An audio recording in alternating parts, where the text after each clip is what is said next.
¿Alguna vez te preguntaste cómo era la educación en Grecia? Pues aquí te lo explicamos. Y antes que nada, nos situaremos en la antigua Grecia. La formación griega consistía en lo siguiente: poesía, filosofía, matemáticas y gimnasia.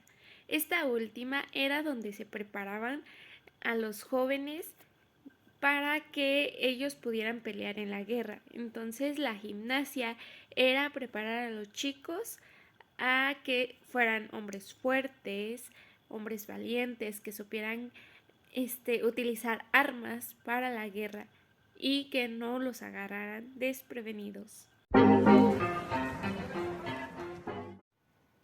Este tipo de entrenamientos eran bastante fuertes.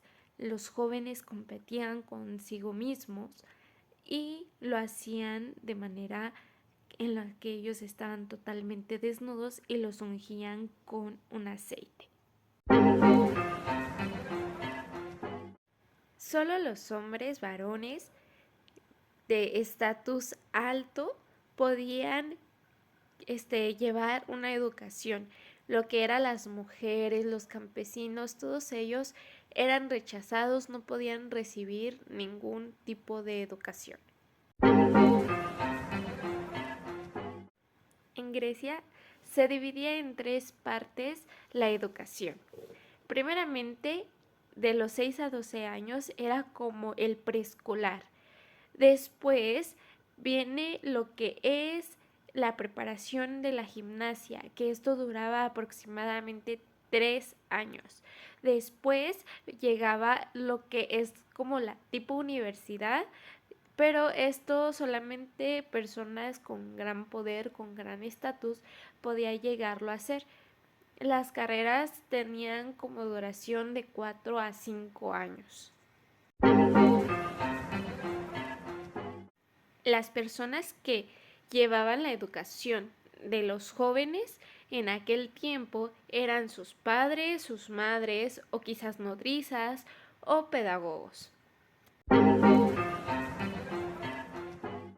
Algunas mujeres sí tenían educación en aquel tiempo en Grecia, pero no llevaban una educación como los varones, sino que ellas llevaban una educación de casa, en las labores, que el hacer de comer, en la limpieza y entre muchas otras labores domésticas.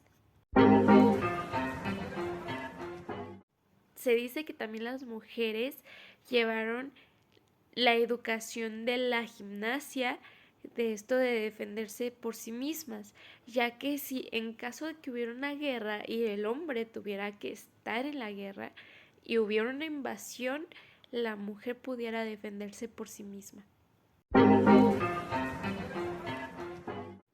En aquel tiempo lo que buscaban era que el hombre se preparara para la vida adulta. Como ya lo mencionábamos, en la gimnasia se tomaba pues toda la preparación para las guerras, ¿no? La fuerza del hombre, la inteligencia, el uso de armas, etcétera. También se buscaba que las personas tuvieran un conocimiento de derechos cívicos, transmitiéndoles valores y saberes técnicos. Grecia tuvo un gran avance, tanto que las demás civilizaciones como Roma y otras muchas más quisieran copiar su forma de administrarse, de dar órdenes, de cómo llevar ese estilo de vida que tenía Grecia en aquel tiempo.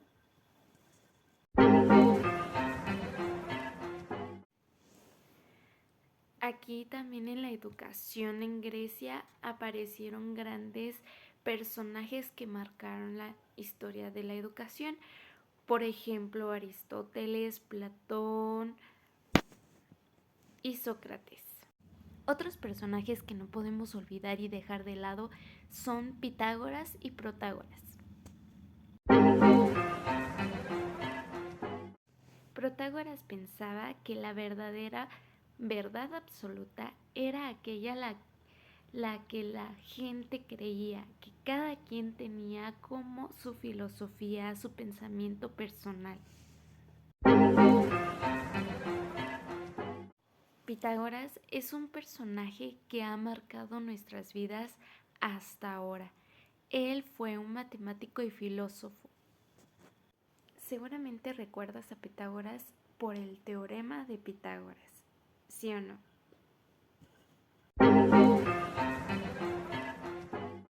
Los sofistas eran estudiantes y maestros de retórica.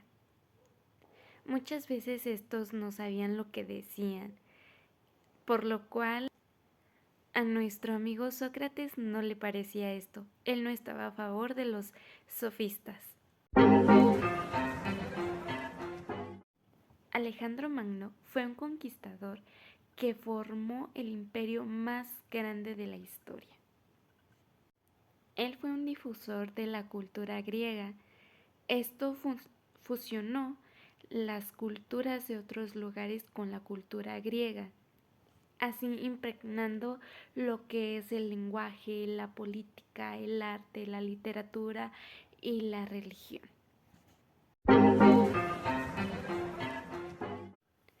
El impacto de Alejandro Magno en la educación es que él ayudó a ampliar y entender una visión muy diferente del mundo.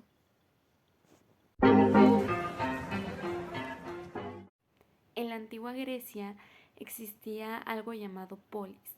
Esto fue antes del Imperio Romano. Los polis eran los estados que pues se organizaban como ciudades, eran pues autónomos respecto a otras entidades.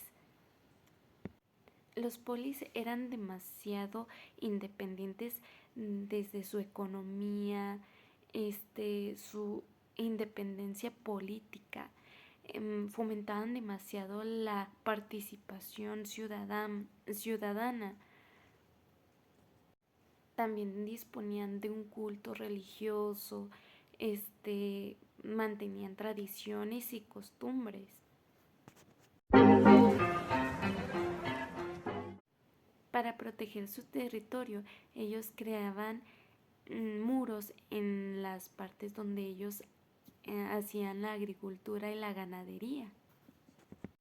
Otra cosa que hacían los polis es que ellos construían sus ciudades en zonas muy altas. ¿Esto para qué? Para cuando hubiera un ataque, ellos pudieran esconderse y refugiarse ahí mismo.